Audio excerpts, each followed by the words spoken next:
आउ दिन केईटा परी सावित्री अमावास्या या पूर्व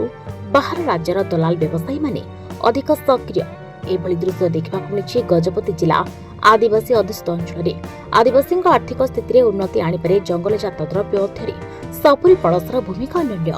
वर्तमान पड़ोशी राज्य में यार आदर बढ़ुछि निज जिला गजपति पणस और सपुरी चाषी हताहत उपयुक्त बजार व्यवस्था और शीतल भंडार अभाव जो क्षति सहूछंती आदिवासी चाषी गजपति जिलूर वर्षक प्राय 1000 मेट्रिक टन सपुरी पणस उत्पादन होता है। गजपति जिलार 3टी ब्लॉक समस्त गाँव प्राय 1000 क्विंटाल सपुरी पणस बाहर दिन थिला गजपतिर सुस्वादु जंगली सपुरी पणस सारा ओडिशार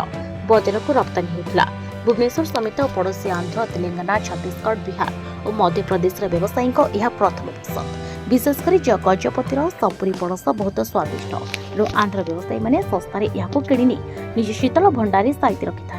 पर से अधिक दर में बिक्री करछन्ते। मात्र गजपति सपुरी पणस बिक्री कौन सुविधा ना कि शीतल भंडार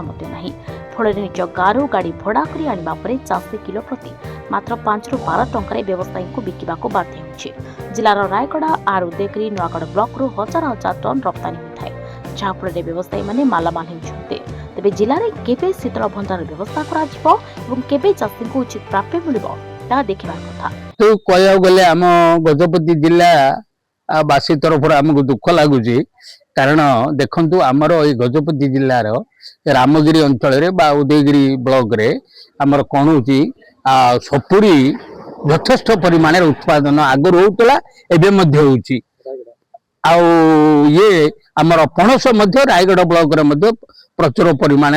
जी माल अंचल अच्छी से सब माल अंचल गुड़िक पणस आ सपुरी पणस एजाक उत्पादन होउची किंतु से माने जे उत्पादन करूची चाषी सी किंतु दुखर सहित कहवाक से बाध्य होची जे ठीक से तार पैसा पाई पारु नाही। आम जिलार व्यापारी माने आसुना किंतु पड़ोशी अंचल व्यापारी माने पाखक पलि जाउछन्ति जाइकरी साग माछ दर रे से पणस हो सपुरी पणस सबू से किणिक नहीं से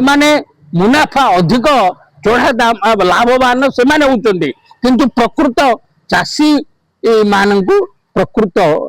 लाभ से लाभ वंचित होउछन्ति। गजपति विवेकानंद बेला रिपोर्ट।